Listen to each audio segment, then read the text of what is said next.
E se a monarquia voltasse no Brasil? Eu fiz uma enquete na aba comunidade perguntando o que aconteceria se a monarquia voltasse a ser o sistema político no Brasil. E surpreendentemente ou não, 72% disseram que sim, o Brasil daria certo se fosse uma monarquia, marcando a opção de que o Brasil daria certo porque haveria um poder descentralizado num poder executivo que não seria corrupto. Mas será mesmo? Antes de tudo, eu gostaria de recomendar o excelente canal Futebol HN. No canal dele ele faz listas variadas sobre times de futebol e realmente eu assisti todos os vídeos dele e é realmente muito bom. Eu tenho certeza que se você gosta de futebol você vai adorar. A edição dele também é muito boa e mesmo que você não goste de futebol, você vai aprender muito lá e vai se entreter mesmo assim. Então entre no primeiro link da descrição e no comentário fixado abaixo para conferir os vídeos dele, que são poucos mas são muito bons, para se inscrever no canal Futebol HN. Bom, antes de começar eu gostaria de dizer que pelo menos 60% das pessoas que assistem meus vídeos não são inscritas no canal. Então se você não é inscrito, se inscreva, pois assim você ajuda o canal a crescer. Também deixe o seu like, pois assim você ajuda com que o vídeo seja recomendado para mais gente. Principalmente se você quer que essa dúvida sobre a monarquia seja esclarecida. Na verdade eu não vou esclarecer aqui, até porque é a minha opinião sobre o que aconteceria. Só que vai ajudar a muitas pessoas terem uma ideia. Todos os desenhos desse vídeo foram feitos pelo Shimbi, então para apoiar e para me apoiar também, siga ele nas redes sociais, se inscreva no canal dele, que também é de história alternativa e tá muito legal. Então siga ele nas redes sociais e se inscreva no canal dele, pois eu tenho certeza que vocês vão gostar. Antes eu queria dizer que isso é bem difícil de acontecer, já que teria que haver um plebiscito nacional, o que já seria difícil de se fazer, pois não é comum plebiscitos para a população escolher a forma de governo. E um plebiscito desse tipo já ocorreu em 1993, onde foi votada a forma de governo entre monarquia e república, e o sistema de governo entre presidencialismo e parlamentarismo, na qual a república venceu com 86,6% dos votos válidos contra 13,4% da monarquia, e que também terminou com 69,2% do presidencialismo contra 30,8% do parlamentarismo, já que houve uma frente dos partidos para a república presidencialista quando viram que a monarquia estava alcançando já 22% do eleitorado e começaram a usar o lema "diretas sempre", com o objetivo de induzir a grande massa a acreditar que a ditadura pela qual o Brasil havia passado por 21 anos e a monarquia eram a mesma coisa, o que acabou funcionando. Meus amigos, minhas amigas, uma das maiores tristezas de um povo é não poder escolher o governante do seu país. O dia de hoje, 31 de março, é uma data para não ser esquecida, mas também para ser lembrada com muita tristeza. Foi no dia 31 de março de 1964 que um golpe militar retirou dos brasileiros o direito de escolher os seus governantes. O detalhe é o alto número de abstenções, que foi de 25,7% do eleitorado, mesmo com o voto sendo obrigatório. E os monarquistas já tiveram muito trabalho para conseguir assinaturas para realizar o plebiscito. O maior problema, ou bênção, depende do seu ponto de vista, sobre isso, é que o plebiscito é considerado uma legitimação da república. Explicando melhor, o principal argumento dos monarquistas para conseguir a aprovação para realizar o plebiscito era de que a população não escolheu quando a república foi instaurada em 1889. Só que agora, como eles tiveram a opção de escolher em 1993, então os monarquistas ficam meio que sem justificativas para conseguir realizar outro plebiscito. Entretanto, é quase unânime entre os monarquistas que esse plebiscito de 1993 foi uma farsa, feita justamente para legitimar a república que veio de um golpe. E digamos que ela veio. Os argumentos apresentados pelos monarquistas são de que a antecipação do plebiscito, que ia ser em 7 de setembro, dia da independência, para 21 de abril, feriado de Tiradentes, que é um símbolo republicano, além de diminuir o tempo que os monarquistas teriam para espalhar a ideia da monarquia na população até a eleição, e além disso a data foi alterada para um feriado republicano, o que realmente não faz sentido terem alterado a data, e que só aumentava o sentimento republicano na população. Outro fator importante criticado pelos monarquistas foi que o STF, o Supremo Tribunal Federal, proibiu os príncipes da família real de aparecer na propaganda eleitoral monarquista, o que também não faz sentido terem proibido. já que os príncipes são as pessoas que mais conhecem o tema e são o símbolo da monarquia, e a população ser meio que induzida a votar na república, por esse ser o sistema atual de governo. Dito isso, fica perceptível que seria bem difícil instaurar uma monarquia no Brasil, já que depois de 132 anos de república, o pensamento da população culturalmente acabou virando republicano. A única maneira disso acabar acontecendo seria com uma crise enorme, e principalmente com a grande massa acabando assimilando a ideia monarquista como a solução para essa possível crise. Talvez com políticos influentes apoiando a ideia e membros da família real ganhando visibilidade.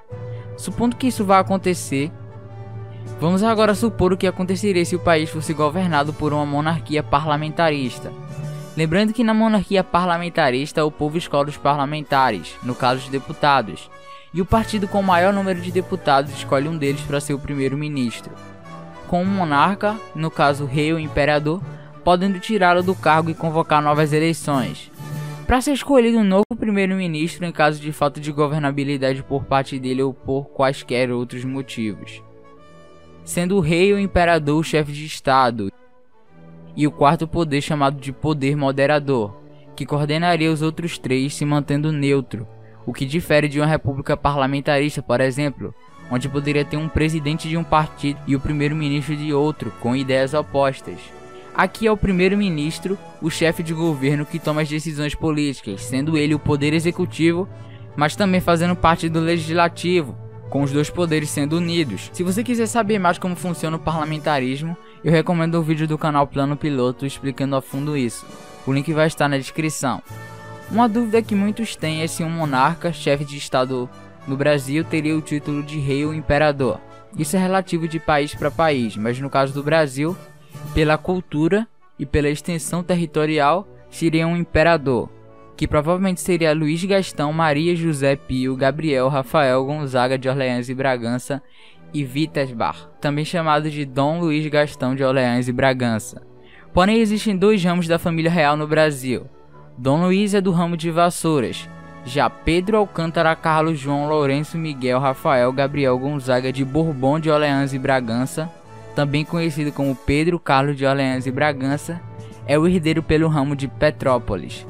Isso ocorre porque o filho da princesa Isabel e herdeiro no trono na época, caso a monarquia tivesse voltado, Pedro de Alcântara, Luís Felipe, Maria Gastão, Miguel, Gabriel, Rafael Gonzaga de Orleans e Bragança, ou só Pedro de Alcântara de Orleans e Bragança, acabou se casando com a condessa da Boêmia, que não era de nenhuma família real governante, já que a Boêmia na época fazia parte do Império Austro-Húngaro, indo contra a vontade de Isabel, perdendo assim os direitos de sucessão ao trono. Seu irmão Luís Maria Felipe Pedro de Alcântara, Gastão, Miguel, Gabriel, Rafael Gonzaga de Orleans e Bragança, ou só Luís de Orleans e Bragança, virou herdeiro ao trono, e consequentemente toda a sua descendência, até chegar no atual Dom Luís, acabaram virando herdeiros ao trono.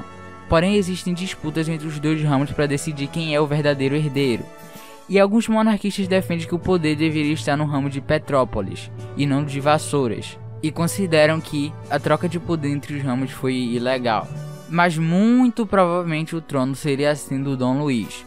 Um argumento utilizado pelos monarquistas é o IDH, já que dos 20 países com maiores IDH, 11 são monarquia, e nenhum país com monarquia parlamentarista tem o IDH abaixo do que é considerado bom.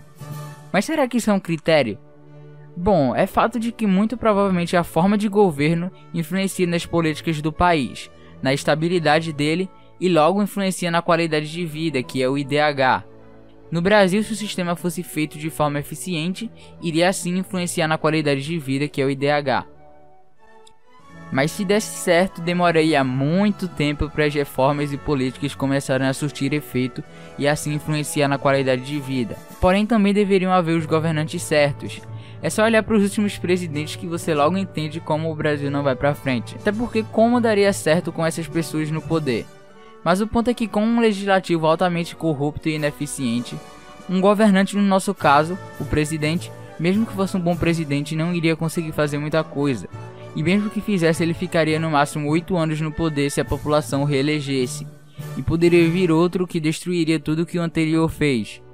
E se tivéssemos um imperador corrupto? Então, a chance de haver um rei imperador corrupto no nível extremo aqui é bem baixa, já que ele não precisa desviar recursos ou conseguir mais poder, já que ele é imperador, ele não precisa disso. Outra coisa que faria ele não ser corrupto é que caso ele fosse investigado e provado que ele é corrupto, o parlamento só precisaria voltar e tirar ele do cargo, assim como um impeachment de um presidente, por exemplo. E ele perderia seus direitos de reinar, assim como seus filhos também perderiam. E quanto à liberdade de imprensa? Bom, ela seria igual como é ou até melhor.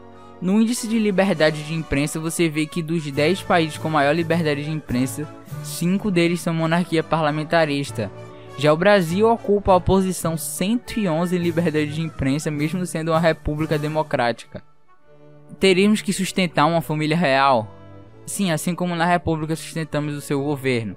Porém, na monarquia tem um fator que difere da república. Explicando melhor, pegando a família real britânica, a mais famosa e mais cara família real do mundo, em 2017 eles gastaram cerca de 350 milhões de libras, porém arrecadaram 1,8 bilhões de libras de volta, sendo 500 milhões só com o turismo influenciado por eles. Então a monarquia custaria menos para os cofres públicos do que a república. No Brasil não sabemos se a monarquia resolveria algo, principalmente a curto prazo, mas a longo poderia eventualmente melhorar a situação se houvessem governantes capazes. Mas então é isso, espero que você tenha gostado. Se gostou, deixe seu like. E tem uma enquete aí no izinho em cima. Você vota se apoiaria uma eventual volta da monarquia ou não. E também deixe nos comentários se você concorda ou discorda. E use argumentos defendendo a sua ideia. Mas então é isso.